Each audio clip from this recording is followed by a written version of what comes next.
Welcome to 1991 Movie Rewind, a podcast where we watch and review every movie released in 1991, from the all-time greatest classics to the critically panned and everything in between.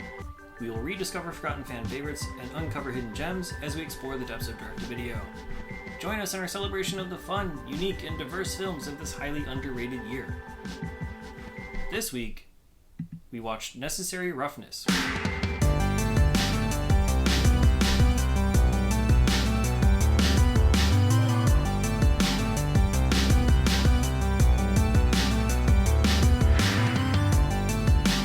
Hi, this is Nikki.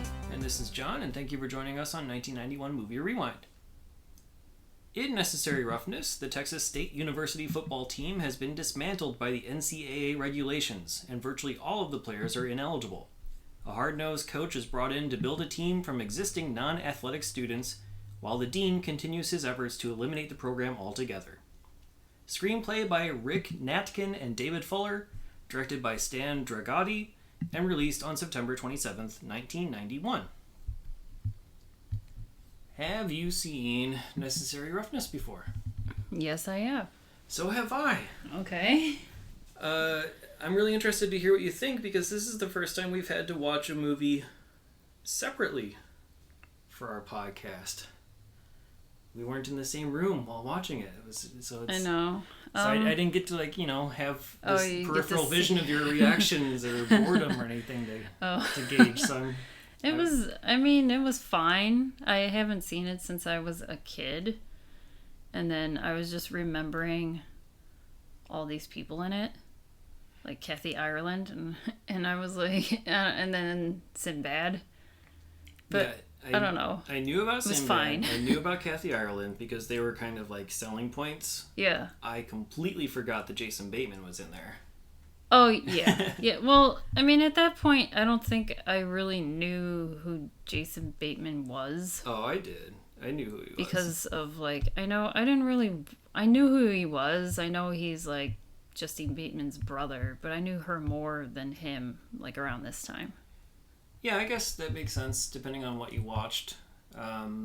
Around this time, he was in the middle of, or at the tail end of doing another sitcom. So he I know he did Teen Wolf 2, and yeah, that was before this. Yeah, okay. Yeah, that's all I really knew of him. Yeah, he had done Teen Wolf 2. And then I know he was in, Silver Spoons and stuff like that. Right, which I never watched. That was before my time. Me too. I know very little about Silver Spoons. All I know, it's a rich kid, and Alfonso Ribeiro is also in it. Yeah.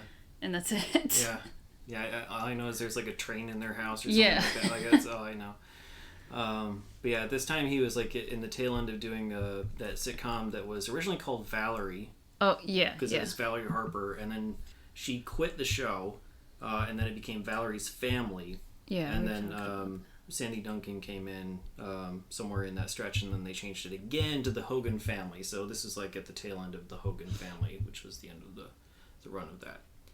So yeah, the weird thing was that you didn't see Jason Bateman until the later half of this movie. Yeah, pretty much. He was there in tryouts. They made a little mention of him saying, oh, that's Edison, as in, Edison Street, as in Edison Library, blah, blah, blah. Yeah, because his father owns pretty much everything. When they were doing, the tryouts, he was mentioned in passing, but that's really about it. He had a couple, he was present in the classrooms, but didn't have lines. Right, not until maybe halfway in, when all of a sudden, when they're in that bar, I guess.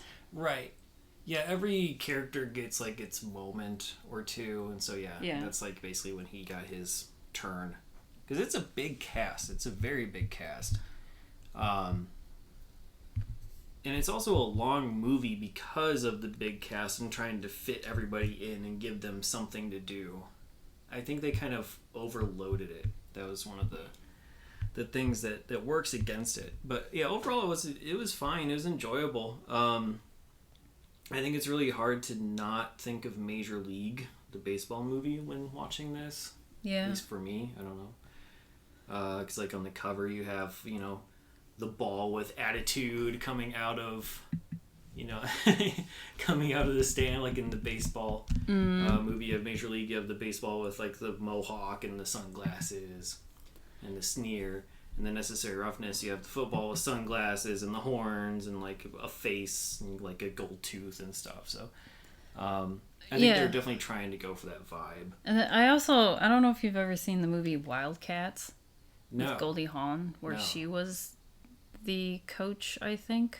Like, I haven't seen that. I thought when you said Necessary Roughness at the last week, I thought Necessary Roughness was Wildcats. Oh, okay. Until I started watching, I was like, oh, this isn't the Goldie Hawn movie. No, it's the Scott Bakula. Yes. I don't know anything about Wildcats, really. I've never seen it.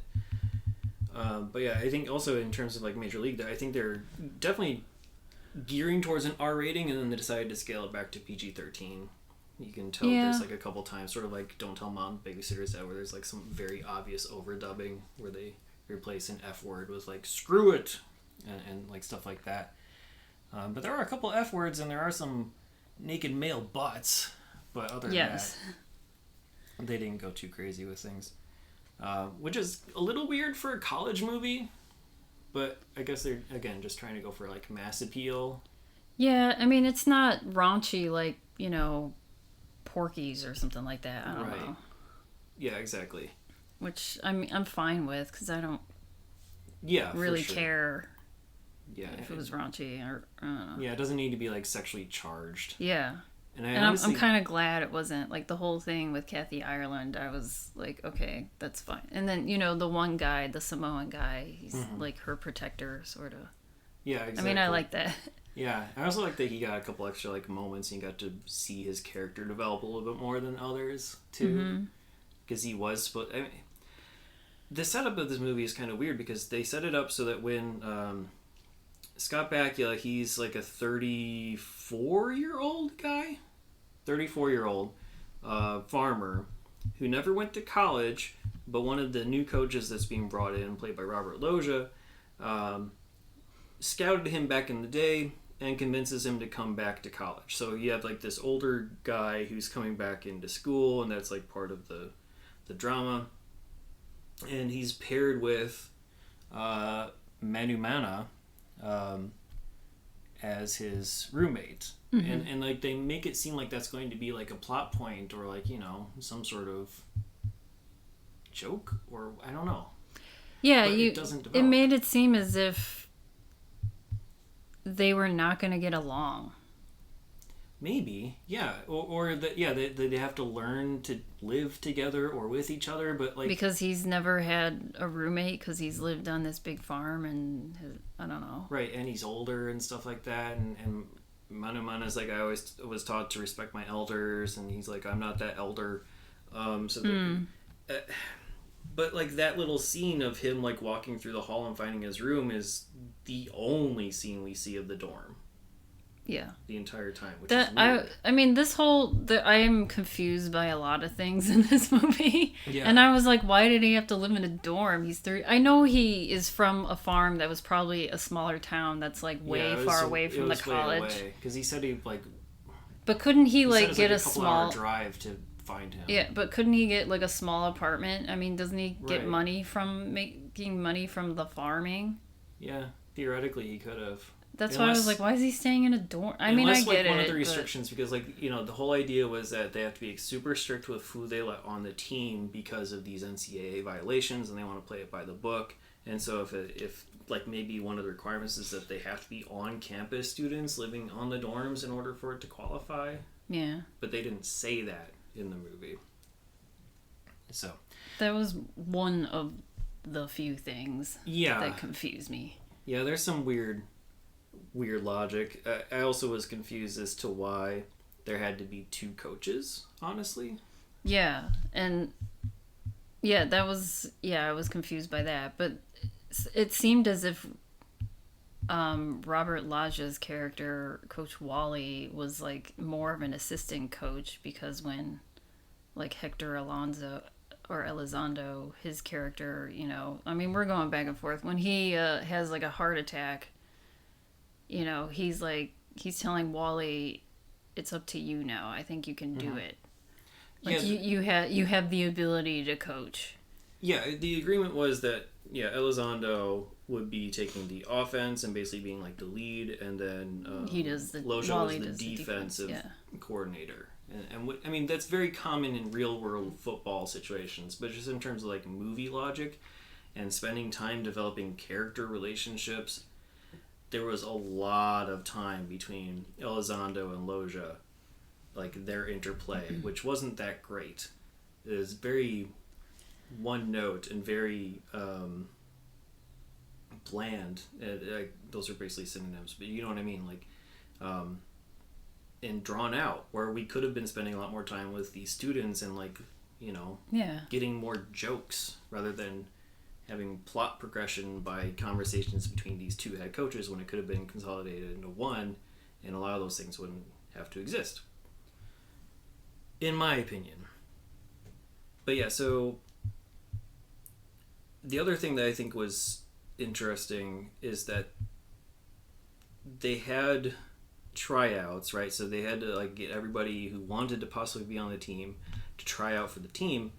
But the first tryouts they show are on a basketball court? Yeah. I was like, how can they throw or show... Because they were showing the guys who are trying out to be quarterback. How can they throw a ball like that in a basketball court? Right. Because what if they can throw farther than that? Yeah. Yeah.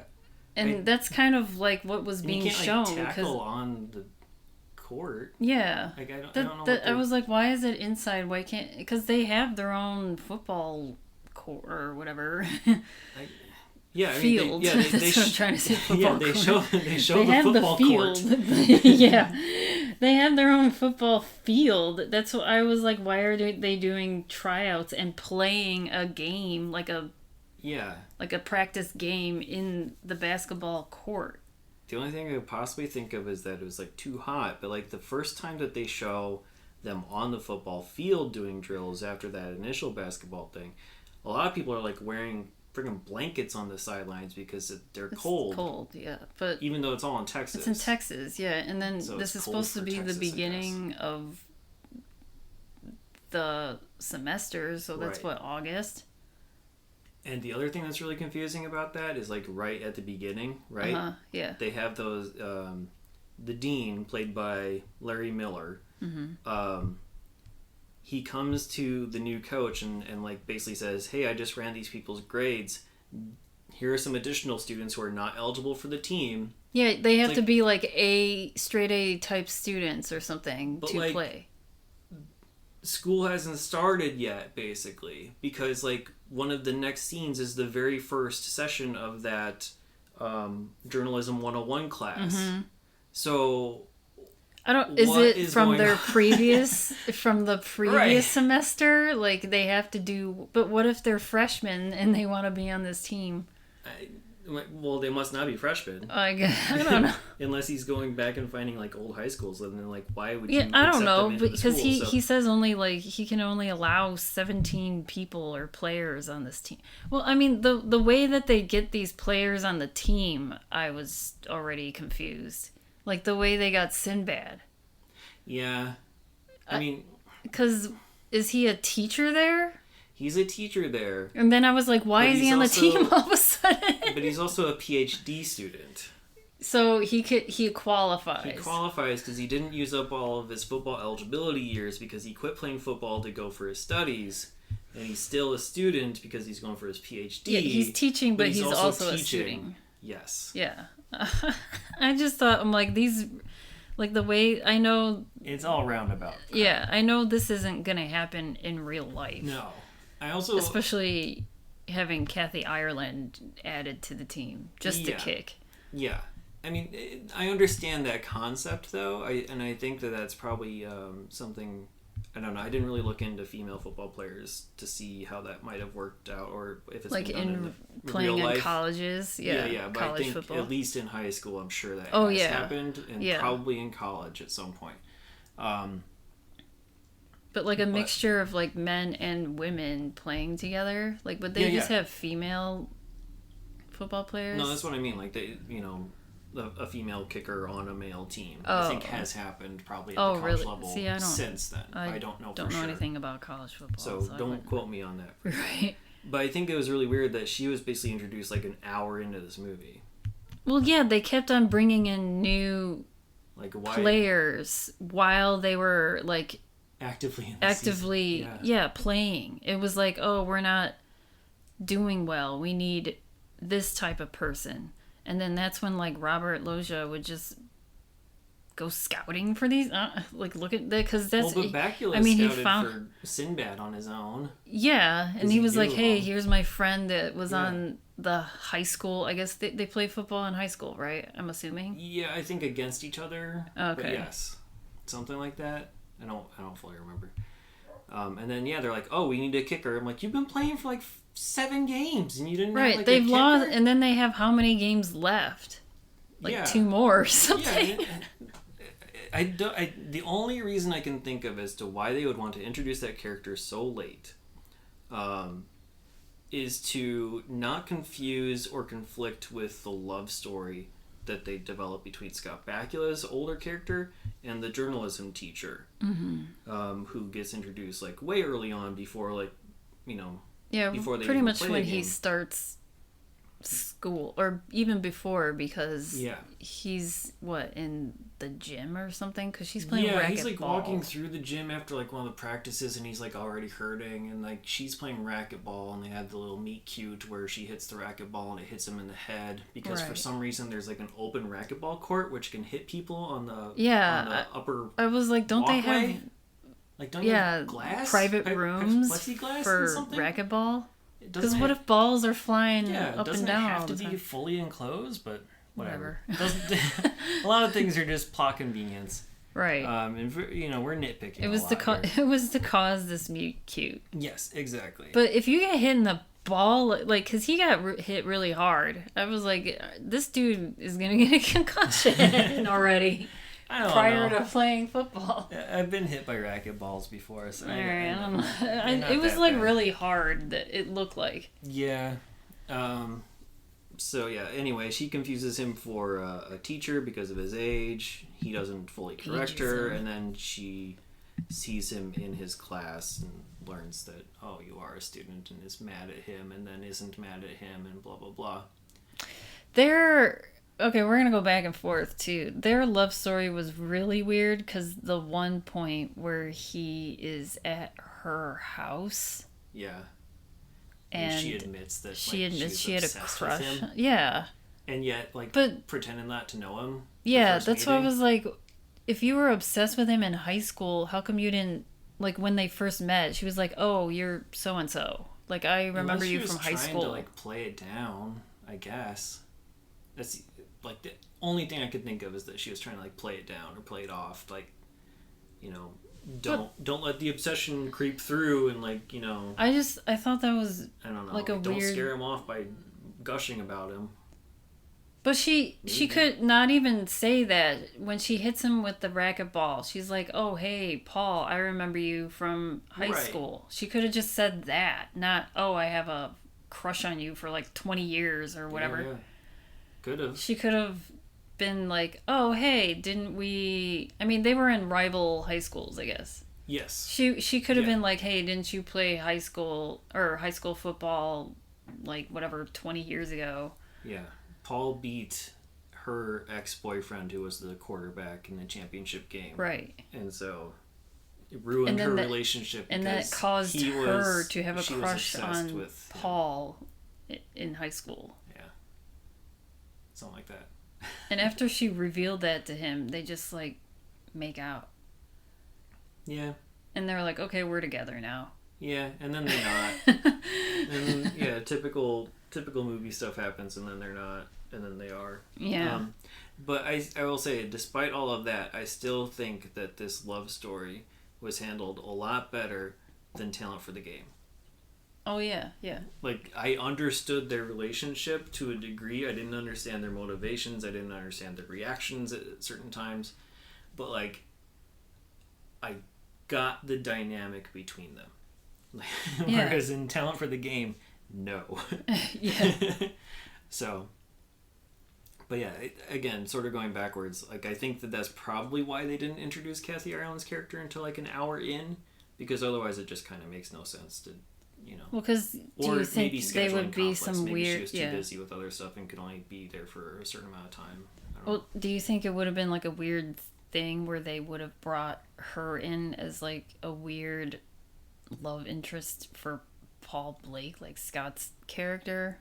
Yeah, I don't know if that's just what would have been the perception. It's like, oh, well, here's the only girl on the team, and here's our protagonist for the movie, so of course they have to get together type of a thing. But I'm glad that didn't happen. Yeah, for sure. And, like, it's kind of interesting, again, to see, like, Manu Mana, like, have, like, his moment in that regard, and, right. make it seem like, oh, maybe he has a chance, whatever, because he's, like, the protector and bodyguard of her and whatnot. So, but there wasn't, a whole lot of conflict with her character anyway. No, she was there at the last half of the movie as well. Yeah. She's just there for a couple games. To kick. Uh-huh. And to look pretty, I guess. I don't know. Yeah. I mean, honestly, it's definitely a good marketing ploy for them. It's like, it wasn't her very first feature film. Mm-hmm. That was Alien from L.A. in 1988. Where she played the alien from LA. I think I've seen that, yeah. I have not. But yeah, having like this supermodel be in your movie. Right, to bring viewers. Yeah, that's going to be intriguing to see, can she act? Will she be funny? The other thing I'll say that doesn't make sense in this movie is the Dean character, his motivations. So, like, Larry Miller is like, okay, first off, the casting in this movie in general is just, like, really good. I think they found, like, the perfect people for the parts that they were playing. So, like, Larry Miller is, like, this perfect, like, schmoozy, creepy guy who's also, like, just totally, like, a cartoon 80s villain bully. Right? Yeah. And I don't understand, like, okay, another thing that just would never happen in real life is, like, you would not have a Texas university try to get rid of their football team. Yeah. Because of all of the money that it brings in to the school. Yeah, he's trying to sabotage this team of his school. Yeah, so there's, like, these strict rules of you can only have these students, and on top of that, of having, like, a zero and whatever team being put on the field, he's trying to basically, like, sabotage them so they can't even play at all and get rid of the football team. Yeah, but wouldn't you want your football team to be good to, like, have more... I don't know. The students come in and then like money and whatever. Yes, exactly. That's what I was like. Why does he want his football team to suck or just sabotage them? It's just to have a villain, I guess. But it's weird that it was or someone just have from these inside like really the school. weird. Yeah. Like they could have easily had like he could have been the rival school's dean. Or I don't know. Yeah, or like an NCAA rep. Mm-hmm. Like someone who is a representative or a legal person from NCAA coming in to check on the team, making sure they're not doing anything wrong. They could have done it that way instead of having him be associated with the school. But, I don't know. It's very weird. And yeah, definitely something that would never happen in real life. Oh, yeah. But yeah, those are just like kind of nitpicky. Yeah, these are all our nitpicky things about this movie. But yeah, in general, like, the movie's, like, decent. It has a couple good laughs in there. I think it starts to get going a little bit more once they actually start to play the games. Yeah. Like that first game where you have, like, that dude who's just, like, barking the whole time. Right. Like, that was so stupid, but still funny. Yeah, right. Like because when they do a touchdown or whatever, and then he's barking in, like, the other people's face while they're, like, face planted into the ground. Yeah, it's just so stupid. I know. But yeah, it gets like cartoony, and they have like that band of prisoners that are coming through, and Texas inmates to run a scrimmage with them. Completely unnecessary scene, except to bring in a whole bunch of like famous athletes in there. Did you recognize like any of those people from the inmate? No, Plus, I mean, when it comes to football, I know zero. Even though I grew up with like a dad who was obsessed with football, I just like I don't care about football. Like, even though I have watched TV shows with football in them, I just like I don't pay attention to the game like at all.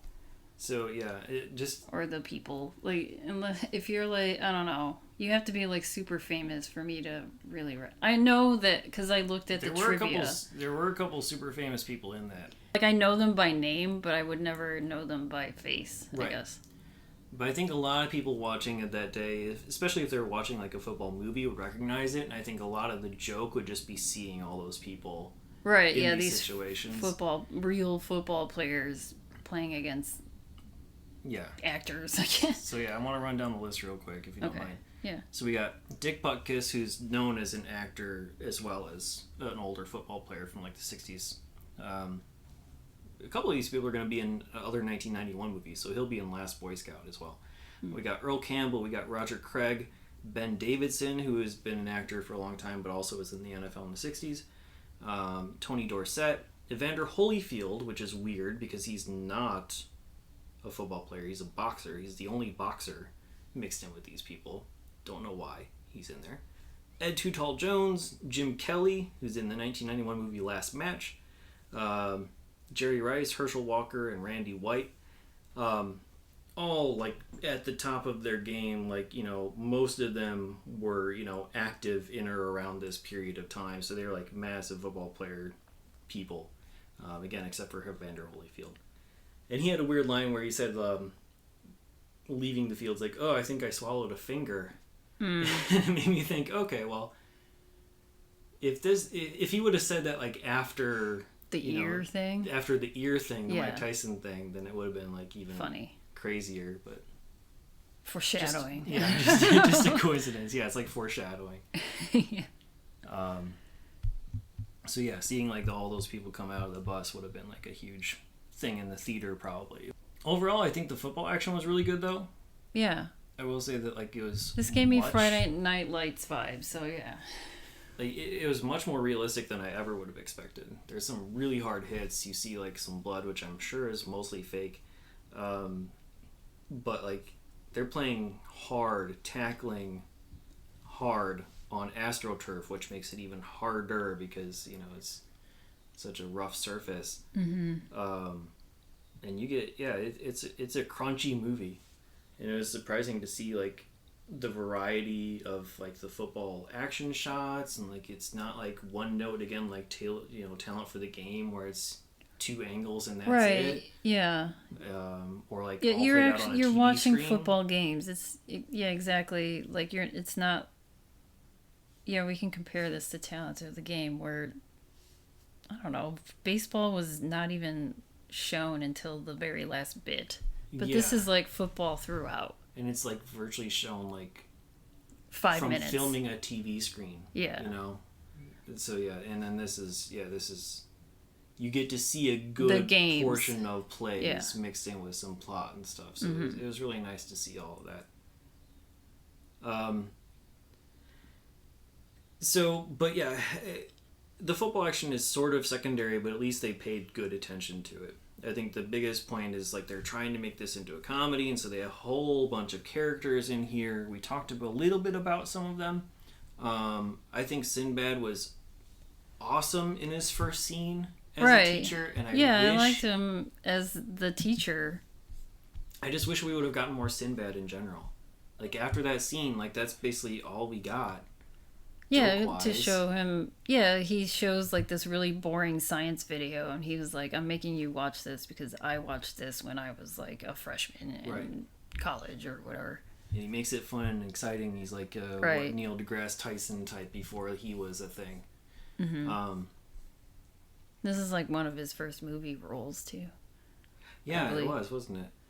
Around this time, he was doing virtually all stand-up, right? Because I mean.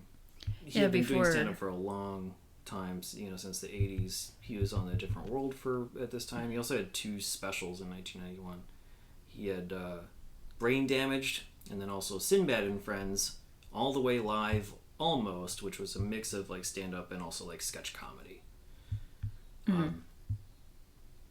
But yeah, he had not as big enough of a role as I would have expected, especially with his name writing. Right. Scott Bakula obviously like dominates the screen time, but so does Hector Elizondo and Robert Loggia, which is a detriment because again they don't have great interplay between them, and it's just like a lot of like, oh, I think we should put this guy here. Oh, I think we should do this. I think we should run this play. Right, and then Scott Bakula kind of does his own thing, and they get mad at him. And whatever. But then yeah, you got like a lot of like minor characters who have just individual quirks. Like you have like the cowboy dude, you have the white samurai guy, Hansen, who does like karate kicks onto people as a defensive man. And then you have the one guy who is also, I forgot his name, but he's like the backup, like the other quarterback. The backup quarterback, with the glasses. Yeah, he wears glasses on the field, and I'm like, what if he gets hit? Yeah. I was just freaking out because he was wearing glasses. Yeah, I forget what his name was too. I just know him. I know they said his name a few times, but I just thought of him as the backup quarterback guy. Yeah, I don't think I even wrote his name down. Like he was just like always scared all the time. Yeah, he was like the scared like guy. He knew how to throw, but then after that he didn't know how to do anything else. And then there was the other guy, Featherstone, who he was catch. He could run really well, but he couldn't catch. Yeah, he was. So it's like, you know, obviously at the end of this movie, all of these people do the things that they weren't supposed to or haven't been able to do. And you have like the like Featherstone can finally catch. Yeah, Featherstone finally catches. Yeah, because at the end of the movie, they have lost every single game except for one where they tied it, and that was really weird too because okay, they tied the game on Kathy Ireland's kick. It's 3-3 in the rainstorm. Yeah, that game and then was it intense. Just ends. There's no overtime in college football? They end on a tie. Yeah. That I was confused. I don't know anything about football rules, but I was like, don't they need to like do something else to like get an extra point? I thought there was like a sudden death thing. Like maybe not in college football. I don't know. But like you'd think they'd at least play a little bit of overtime. But they don't do that in this movie. They just ignore. They're like, "Yay! Yeah, we tied, and that's it." Yeah.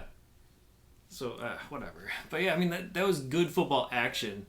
Right. And then it's like, what the hell just happened here? Why didn't this end in a tie? So there is that tie game, and then the very last game they win because Featherstone can finally catch. And then Charlie Banks, the guy who was actually on that original team of like people who, you know, he was kind of like a smaller guy. He was the leftover. But he never played a minute on the field, but he was the only one who did not get kicked off for improprieties.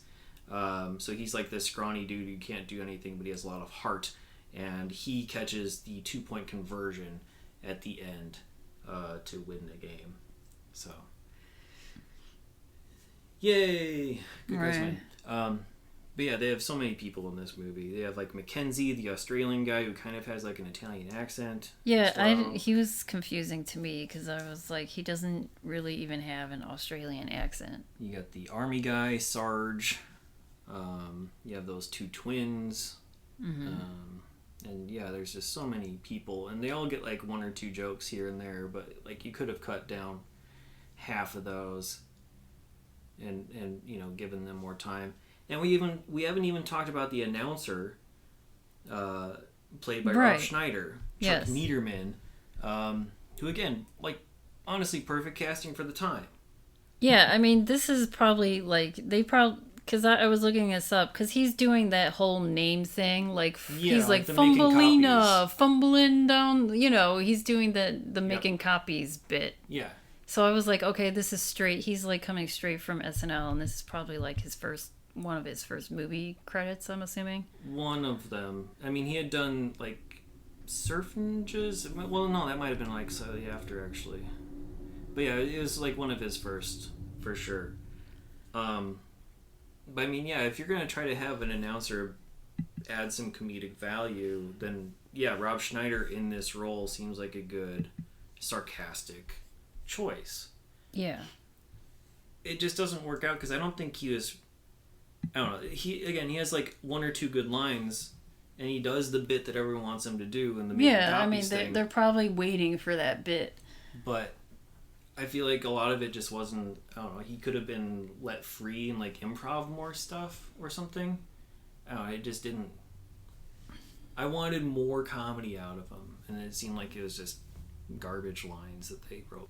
I guess we can talk about Jason Bateman's character, who is Jarvis Edison, and I'm like, his father just owns everything in this town that they're in, and obviously giving money to the school. Mm-hmm. And, you know, probably paying because, you know, Jason Bateman's character doesn't really do homework or take tests or anything. Like, he said he paid a couple cheerleaders to do his homework for him. Right, but he's never really done any work, and his father pretty much pays to have him get, like, straight A's or something like that.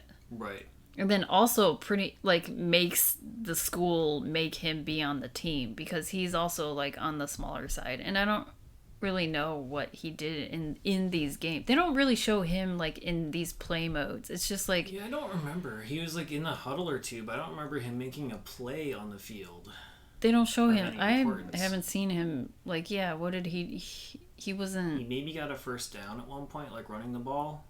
Yeah. I don't remember. But it was like his role in the movie was just to be like, oh, he's just like the rich kid and his father owns everything. Yeah, he's there to provide conflict because his dad is like trying to like give the team gifts and become like the booster, which got the other team in trouble.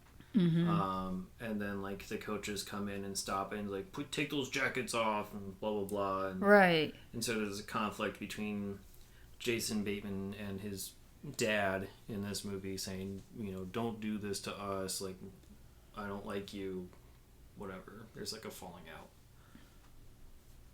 And then Scott Bakula has to come in and be like the he's like the peacemaker father figure like, or something like that.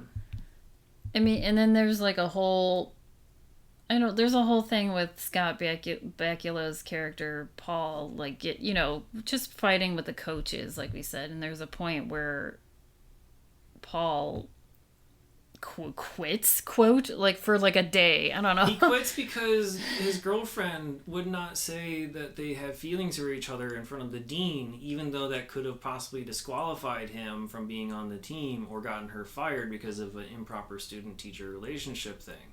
Yeah. But he was pissy about it because he didn't... And then he's like, okay, I quit. Why don't you just tell her? We're like, why don't you just tell him how we feel about each other? And then she doesn't, like, within the 2 seconds, and so he runs off and, like, quits and wants to go back to the farm. And that's when Jason Bateman's like, hey, can I run away with you? Yeah, Jason Bateman's like, can I run away with you because I don't know how to take tests. Yeah, but then it starts this whole other storyline of, like, all of the other teammates, like, tutoring him to be a better student until like almost near the end of the movie when they all check their test scores. Yeah. And he gets a C, and then they're like, well, you passed.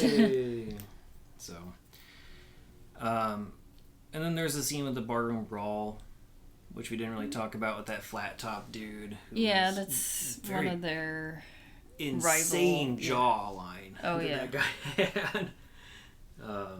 Like they play him in the final game, but yeah, evidently they start some stuff and get into a big old brawl and almost get kicked off the team because of that. Except the sheriff. The sheriff finds out, and then football, basically. they see that it's a bunch of college football players, and they're like, oh well, let's make it look like there wasn't a fight here. Right. So they all don't want to get the... Yeah, they don't want to get arrested or, like, get dismissed from the team or anything. Yeah, it's honestly not about Scott Bakula's school.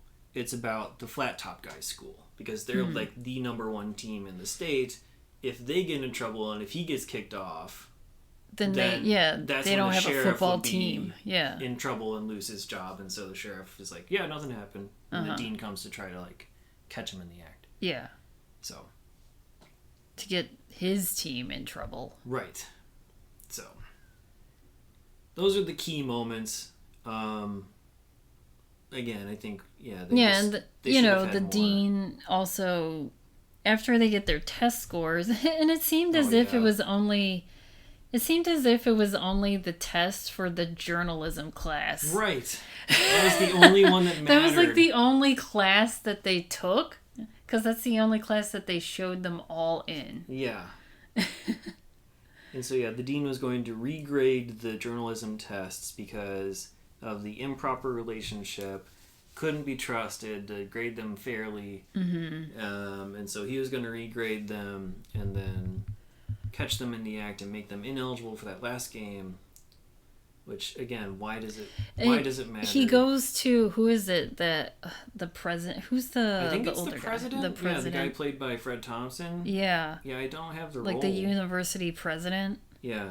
He comes in just at the end scene and then also at the beginning to hire Coach Gennaro, played by Hector Elizondo, off of the Sports Center set. Yeah, and the dean was like, oh, I'm just telling you that I regraded these tests and I was, very fair, and none of them did really well or whatever. And then, at this point, this is like at the end of the movie and they won the game. And, shortly after. Yeah, and then the president is just like, pretty much like, fuck you.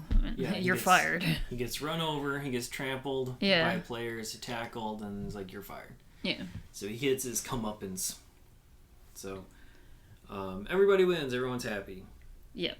And then, Paul Blake and the teacher are back together. Yeah. That's about it. And then the end credits happen. Yep, and we have a good song. Did you find we can put it on the website? Yeah, I found it on YouTube. Do you remember who it was? The song is called "What Would We Do," and it's by this group called DSK, and the song is like totally opposite of what this movie is. It's just like technotronic. Yeah, it sounds like technotronic. So imagine Pump Up the Jam, but right. Maybe they're going for like that Jock Jams type of a feel. I don't know. But they don't. The music that's throughout this entire film is not dance music. No, it's like almost all scored. Yeah. And very traditional type of a scoring. So I just thought it was funny that they played this song, but I like the song because it reminds me of like the ending credit song for Double Impact. Yeah, I would say Double Impact is more memorable. Yeah. But yeah. But yeah, it's a good one. We'll try to put that up on the website. Let's go through the cast again real quick. As quick as we can because there's a lot of them. I'm going to start with Manu Mana, played by Peter Navy Tuiasosopo. I don't know if I'm pronouncing that right. I've tried my best. I expected him to be in more stuff because he's a good actor. He had like a relatively meaty role for what this is his first film appearance. Mm-hmm. He went on to play E. Honda in the Street Fighter movie. Okay. And he was in Basketball. But I was expecting him to be in like, Hobbs and Shaw because they had like a lot of Samoan actors in there. Yeah. But he wasn't. He didn't make it in. He's still actively acting. He just wasn't in that movie. He was in Fast and the Furious 1 as a Samoan guard. But and they didn't want to bring him back to be they bring everybody the back Rock's in those movies. Family member. Yeah. Maybe in Fast 10 they'll bring him back and be like, hey, you. Probably not. You were really good guarding that thing. No. Whatever. Probably not. Let's go backwards and talk about the director and the writers here. Stan Dragoti directed this. This was his last movie that he directed. Don't know exactly why. He has recently, or he has since passed on, but not for quite a long time after this movie. He's done Dirty Little Billy. That was his first one. He did Love at First Bite. Mr. Mom was his. Man with One Red Shoe. She's Out of Control. And he's also one of the co-creators of the I Love New York campaign from back in the day, which is interesting. So maybe he retired off of that money and decided not to deal with After Necessary Roughness. After Necessary Roughness, which he did a good job with, I think. Natkin did Night of the Juggler, Purple Hearts. He also did the 1991 movie Taking of Beverly Hills, along with David Fuller, and those two also wrote on several TV movies. David Fuller's credits also list him as being a production assistant on Nickelodeon Guts, and also The Legend of the Hidden Temple. But that's after a lot of these scripts were produced. So I seriously doubt he would go backwards from being a screenwriter to being a production assistant on Nick game shows. So it's probably just somebody with the same name that gets attributed to him. But either way, if it is him, weird Hollywood history. Scott Bakula, I think most of us know him from some sort of TV appearance. He has 5 Emmy nominations, 4 of them for Quantum Leap. One of them is for Behind the Candelabra. He has a Golden Globe win for Quantum Leap. He was actively doing that role at this time. That show lasted from 89 to 93. And then people also probably know him as, I forget his character name, on Star Trek Enterprise, which lasted the same number of episodes as Quantum Leap, which is weird. And then he also was on NCIS New Orleans for an even longer amount of time. He was also in Major League Back to the Minors, so he did both franchises. Not that this became a franchise. There was a 2011 TV series called Necessary Roughness that aired on USA Network. Yeah. Completely unrelated. Yeah. It's about like a therapist, and some of her clients may be athletes, but it's nothing to do with this. So weird choice. I saw that. Weird choice of a name.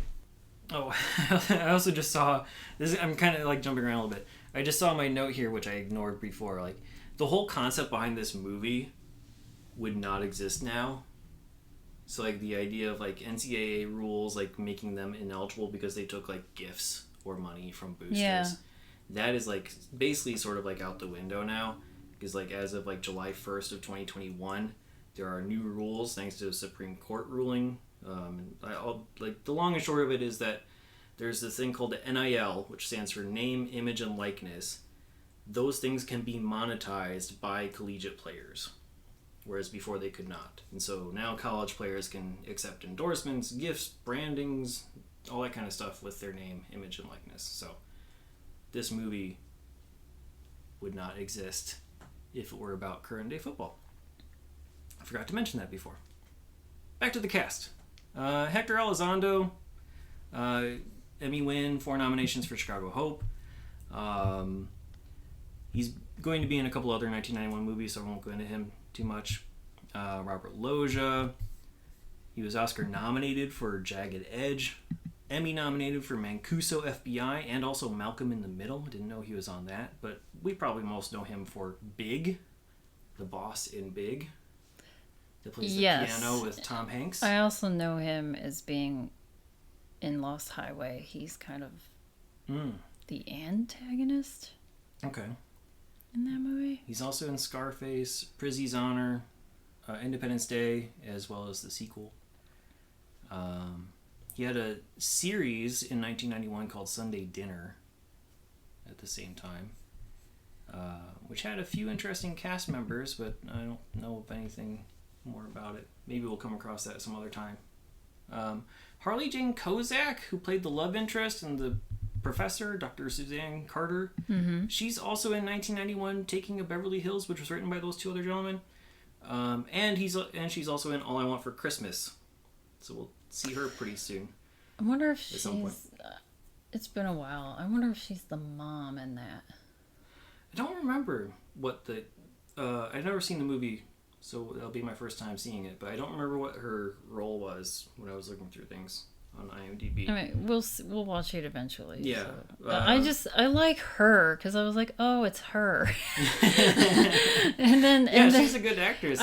Because I was like, she just seemed like she was one of those 80s, 90s like ladies. Faces. She was just kind of like how Penelope Ann Miller was in a lot of stuff in the 80s, 90s. So does she. Because I know her from like When Harry Met Sally and stuff like that. Yeah, she was in When Harry Met Sally. And Parenthood, Arachnophobia. She's also in a bunch of episodes of Santa Barbara and Guiding Light and Texas and Night Watch, so a lot of TV stuff as well. Those first 3 are soap operas, the last one is not. And she's also written 5 novels, starting in 2004. Larry Miller, we talked about it. He's going to be in 3 other movies in 1991, so we'll just say he's in LA Story, Suburban Commando, and Frankenstein: The College Years. So he has a fun little another school movie. Yeah. Another college movie. He was also in the 10 Things I Hate About You, and also I didn't know there was a TV series. He was the dad, wasn't he? He was the dad of Julia Stiles. Yeah. And he also played that same character in the TV series, which I never existed. Watched. Yeah. So, Sinbad, we already talked about him. Jingle All the Way, First Kid, Good Burger, Coneheads. Rob Schneider, I think he's probably the most profitable of all these people. Yeah, of all these people, he's movie-wise. Yeah. Movie-wise. So, yeah, 3 Emmy nominations for Rob Schneider, all as an SNL writer. He also has 7 Razzie nominations and 1 win for things like Deuce Bigalow, Hot Chick, The Animal. He's also been in Surf Ninjas, like we mentioned, Judge Dredd, Down Periscope, Demolition Man he has a small role in, and also like every Adam Sandler movie ever, right. practically. But yeah, like just based off of his breadth of work and how crazy those things do financially, he probably is the most successful financially movie-wise out of everybody on here. Jason Bateman we talked about a little bit. All of his accolades come from Ozark, basically. He won an Emmy for directing an episode. Arrested Development people know him from as well, of course. As well as Dodgeball, Juno, Horrible Bosses, Zootopia. I found this interesting. Dwayne Davis, the guy who played Featherstone, he looked very familiar to me. And we have seen him recently in the movie Nightmare on Elm Street 4. He played one of the jocks that got killed. I believe he got killed. Okay. So, he's also credited in Beetlejuice as Very Dumb Football Player. That's the name of his character. So I thought that was interesting as well. Oh, like, okay, in like the waiting room? I think so, yeah.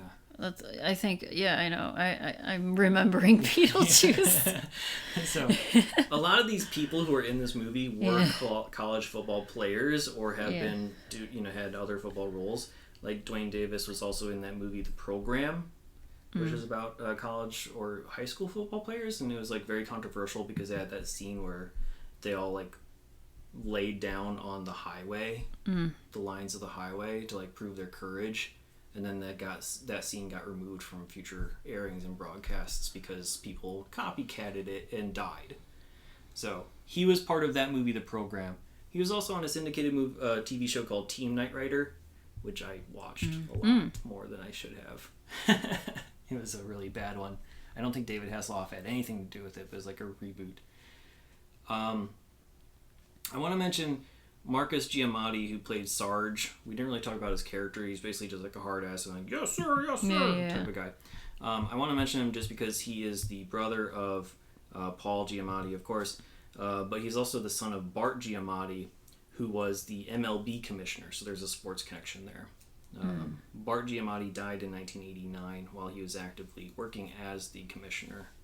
And he was the one who banned Pete Rose permanently from Major League Baseball. And thus the Hall of Fame. So, lastly, I think I'll mention Kathy Ireland. We already said about her debut film. She's also been in things like Loaded Weapon 1, Mr. Destiny, Once Upon a Christmas, and Twice Upon a Christmas. But she has not acted in anything since 2002. And that's probably because she is by far the most successful financially, just in general, person in this entire cast, because she has a clothing, home goods, jewelry company that's worth she's on like Home Shopping Network and stuff like that. Yes. Yeah, her company's worth over $1 billion. She's like, high up on the Forbes list of like celebrity business people, and she's just probably way too busy in meetings and things like that to deal with petty roles unless she really, really wants to find the time.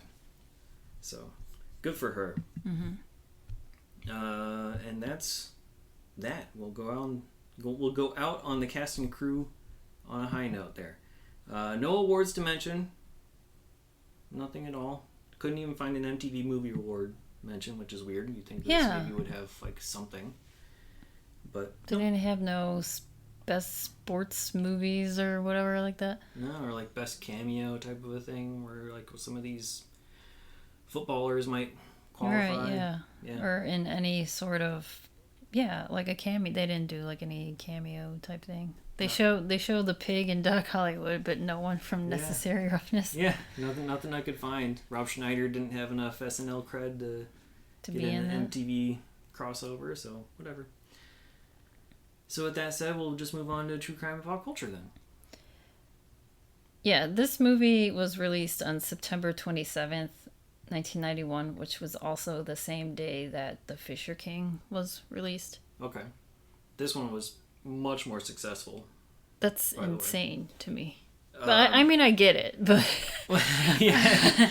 So this one, I mean, it doubled its budget. Like, successful is it made like $26 million off of a $13.5 million budget, and it was like the number 48 movie of the year. So I'm pretty sure that was more successful than Fisher King. Maybe I'm wrong. I mean, you're the one that keeps the lists of things. I'm just assuming that it is more successul than Fisher King. Just because I get it because it's a sports movie and people want to watch that. And then of all these all these people in the cast. Yeah. If I'm wrong, then you'll see it on the website. Yeah, we can fact check ourselves. There's a list there like ranking all the movies by box office position of the ones that we've watched, so you can find it there. But anyway, after I'm not gonna talk anything. I couldn't really find anything that was true crime or anything in the news for that week because I've pretty much talked about. There's a lot of movies that we've had recently that were released in September, like Freddy's Dead, and then most recently Solo con tu pareja.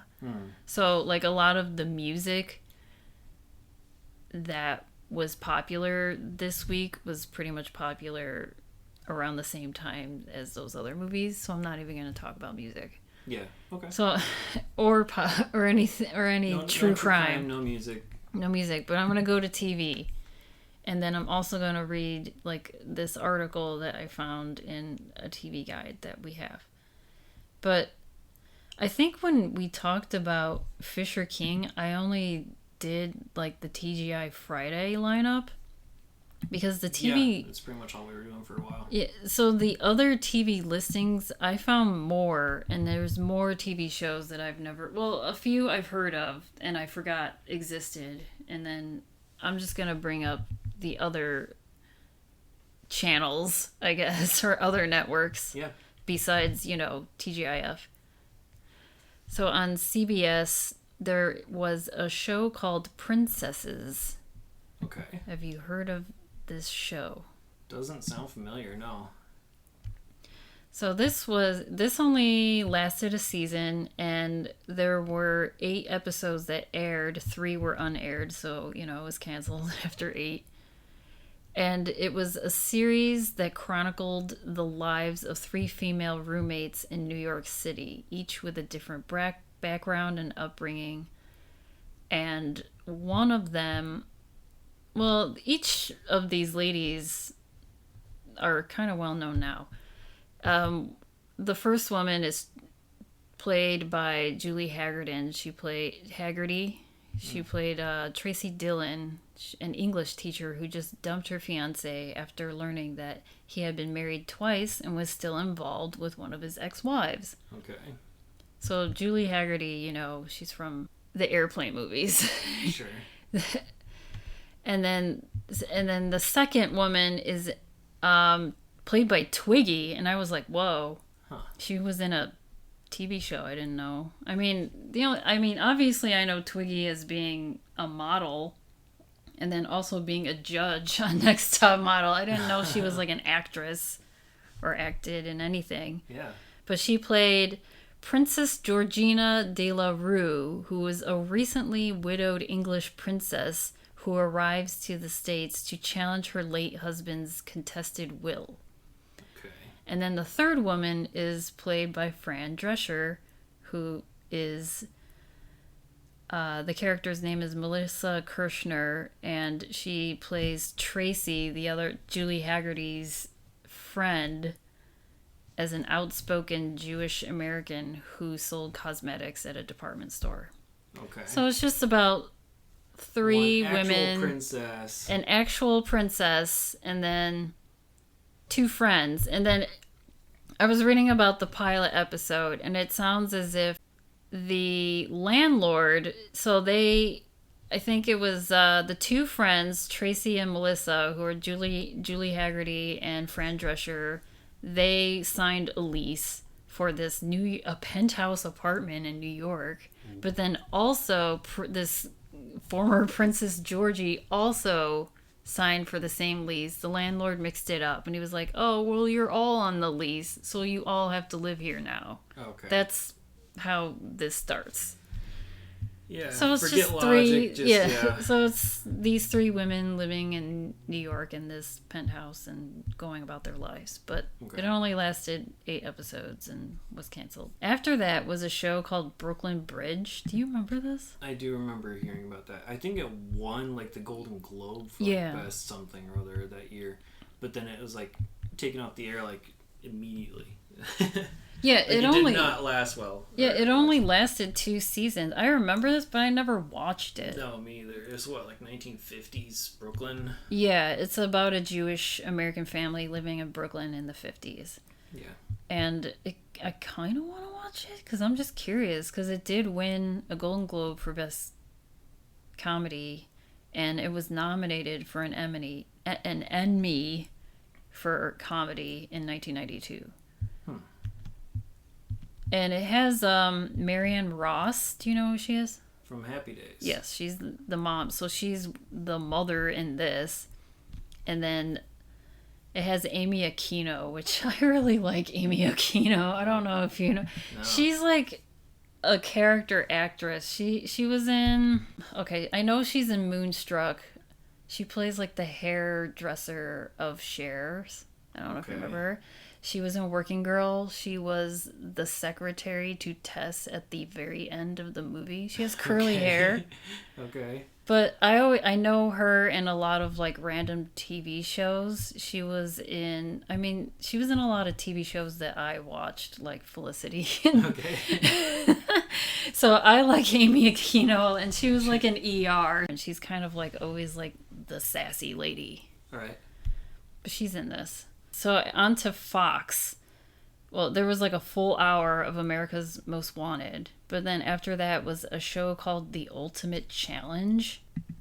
Do you know this? No. This is like something that'd be like a game show, like Nickelodeon Guts for Adults type of a thing, you know? It's like pre-Jackass because it's like a half-hour show. It only lasted 2.5 months.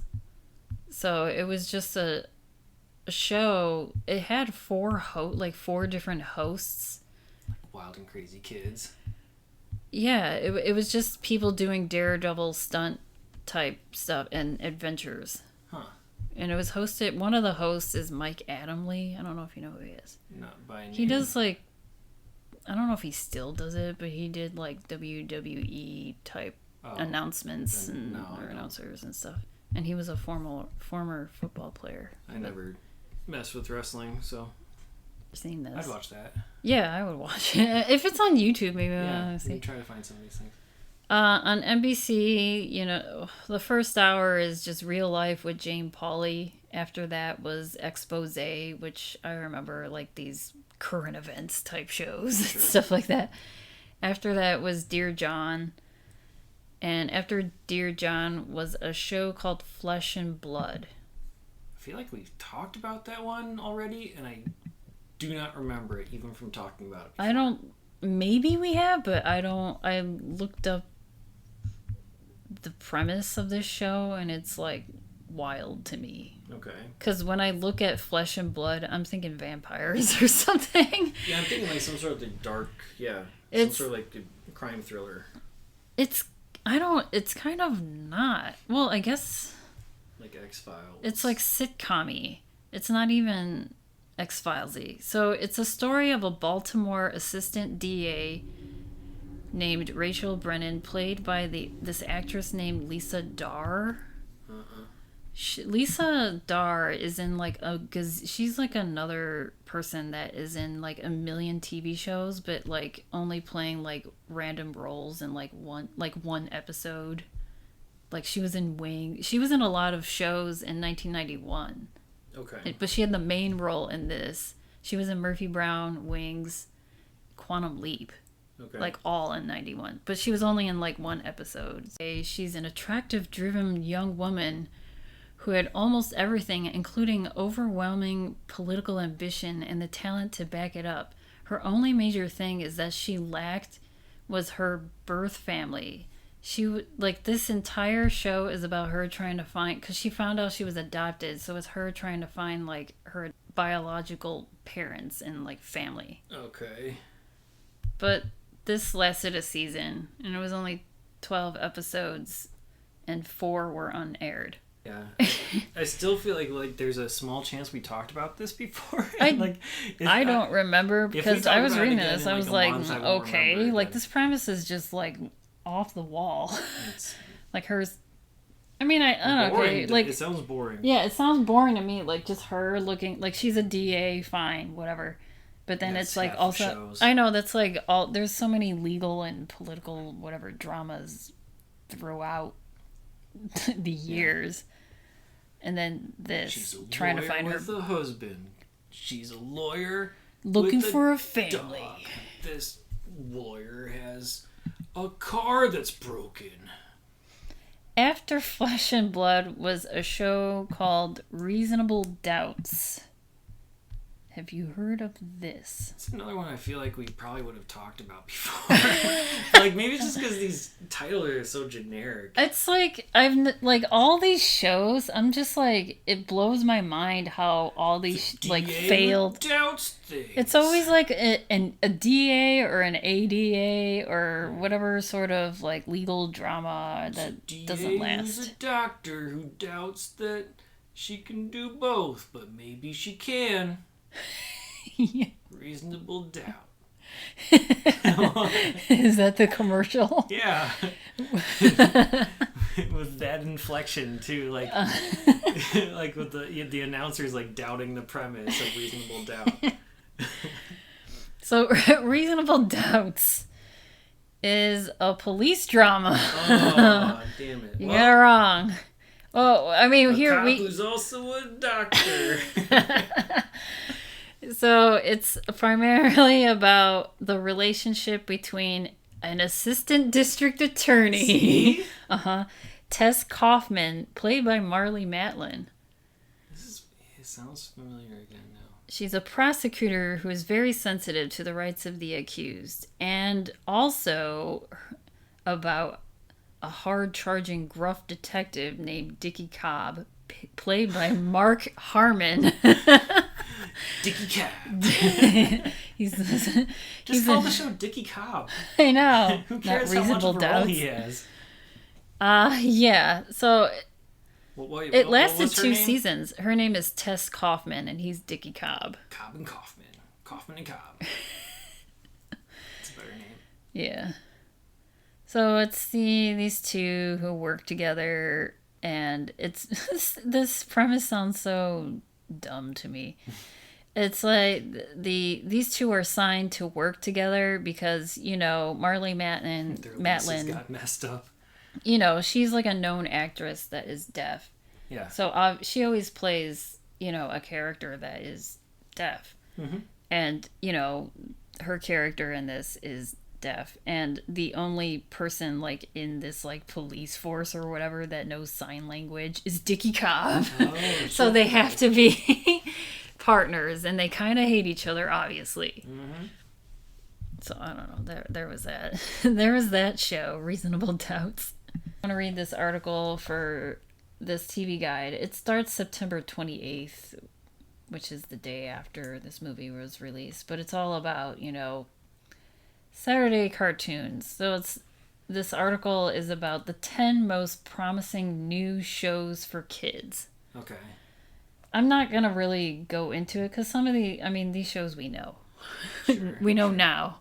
Like, number 1 was the Where's Waldo cartoon, which... That's a good show. It's a good one. I don't think I've ever watched it. It's fun. It was on CBS, but I don't It's like decent enough on its own, and then like, you know, you had like little hidden character elements within the episodes. Mm-hmm. So like, you know, like pay attention, and then at the end, like, did you find such and such? Mm-hmm. Yeah. Okay. After the second one is Hammerman. So about MC Hammer. That did not last. Yeah, that one didn't. I don't even know if I really watched it. It was just like... No, they look bad. Him fighting monsters, but like with but music. The power of, his positivity and music. That was on ABC. Number 3 is the cartoon for Where in the World is Carmen Sandiego, which I don't think I watched the cartoon because I was too obsessed with the actual game show. Yeah, the live action one. Yeah. The cartoon, I don't remember. The cartoon was just like nothing. It was just, you know, her going around the world. I remember there's like 2 kids chasing after her, but I feel like that was like several years after the live action. Mm. So I don't fully know. Maybe I'm wrong. But they've done a couple different Carmen Sandiego ones, including a newer one on Netflix from the past year or so. Yeah, I never watched it because I never cared. I don't know. It's not the original show, so I was like... Yeah, it's not the game show. Yeah, it's not the game show. Game show is probably going to be the best iteration of it all. Oh, yeah. After that, number 4 is Darkwing Duck, which I used to watch and I liked. That was on ABC. Did you watch Darkwing Duck? Oh, yeah, definitely did. One of my film teachers was the basis of one of the characters in that show, actually. Oh, that's interesting. Yeah, one of the guys went to my college.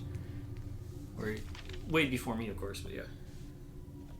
All right, number 5 is Land of the Lost. That was on ABC, which that's a live action adventure.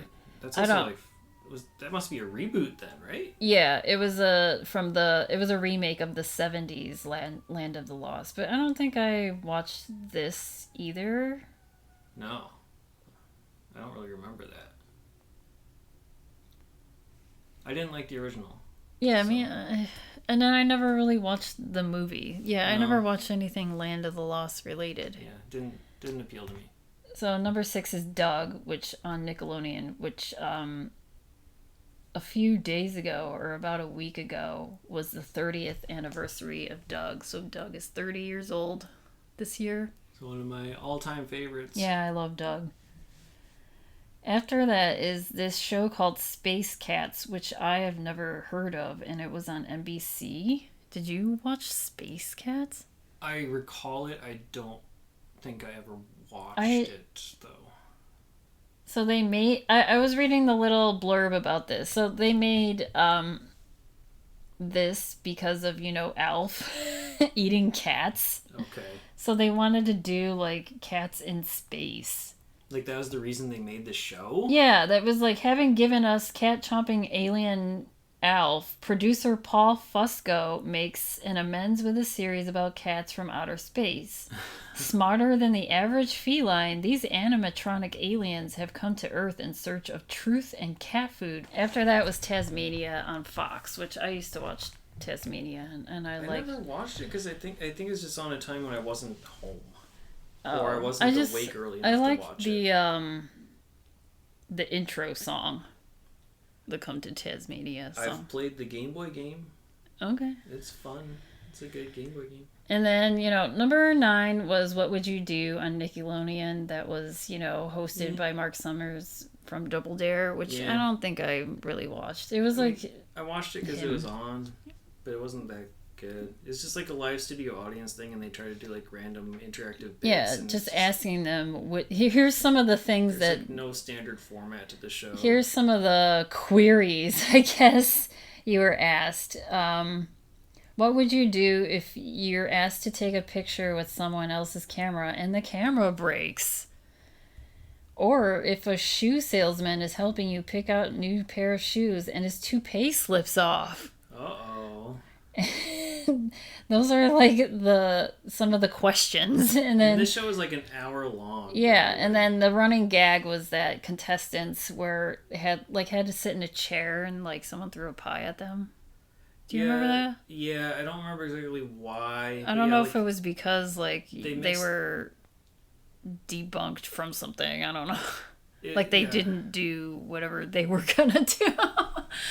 I think there's like a mix between like hidden camera segments and then like in studio like games and like I remember the in studio stuff. And it was like trying to be everything all in one show, and it just didn't really work, but it lasted a long time. Right. I just remember like around this time I really wanted to go to Nickelodeon Studios because I just wanted to be in the audience to see all this stuff. Yeah. That was like my dream. And it never happened. It never came to life. No. And the Bozo show I would have wanted to be in the audience for. Yeah, I would want to be in the audience for that too. I don't know if I wanted to play because then I would be like too nervous. Oh, I wanted to play. Okay, the last show we definitely talked about, you mentioned, was Riders in the Sky, which was on CBS, and this is the show that replaced Pee Wee Herman's Pee Wee's Playhouse. Yeah. So it's like singing cowboys, and they have like little bits and like animation and like, you know, cartoons and stuff. It's like almost identical to Pee Wee in terms of format, just with more songs and cowboys instead of like a man-child in a crazy room. Yeah, and this little blurb, it says that it's these 3 cowboys. I guess they had their own show on the Nashville network. Oh, okay. And then it became, then they became so famous, I guess, or well known that they had their own show on CBS. And it's 3 men by the name of Woody, Paul, Ranger Doug, and Too Slim. Sounds sort of familiar. I don't think I've ever watched it. It really wasn't a bad show. It just wasn't Pee Wee. Right. I think that's why I was like, this isn't Pee Wee. I don't care. Yeah. So on rankings and ratings, on your 1 to 5 star scale, where would you put Necessary Roughness? I mean, I'm gonna give this movie a 3. It was okay. I mean, I didn't, I don't want to say. I mean, I liked everyone in this movie, and then I appreciate how this movie went. It was just, all the little nitpicky things that we talked about. Yeah. Yeah, I agree. Like, obviously, this would never happen. Yeah. On my 0 to 4 star scale, I'm going to say it's a 2.5. It's, like I said, really good casting. I wish there was more done with each of the characters. I wish there were fewer of them to introduce and do something with, so that more could have been done with the remaining people. And then, just some weird plot stuff that they could have gotten around somehow would have made it even better. But every movie is worth watching once. Would you watch this again? Yeah, I would watch it again. I would too. I would watch Major League over this. But I mean, I think I would watch Wildcats. I'm interested in Wildcats. Let's watch Wildcats. I remember really liking Wildcats, but I think I just really liked Goldie Hawn movies when I was growing up. There's nothing wrong with that. She made a lot of interesting movies. Mm-hmm. So, if you out there want to watch Necessary Roughness as of this recording in August 2021, it's available on Amazon Prime, Paramount Plus, Pluto TV, digital rental, VHS, DVD. Check your local listings. As for us, you can listen to us on all of your major podcasting platforms. Please remember to rate, review, subscribe, and tell your friends. It really does help us out a lot. You can email us at 1991movierewind@gmail.com. Of course, you can follow us on Twitter, Instagram, Facebook, and Letterboxd. Just search 1991 Movie Rewind or go to 1991movierewind.com for the full list of 800 plus movies, along with show notes, TV guide images, and more. Next week, this ends the Back to School trilogy, so we're just going to do a couple random things until we get to Halloween. So we're going to watch What About Bob? That's available as a digital rental, VHS, or on DVD. We'll see you then. Thanks.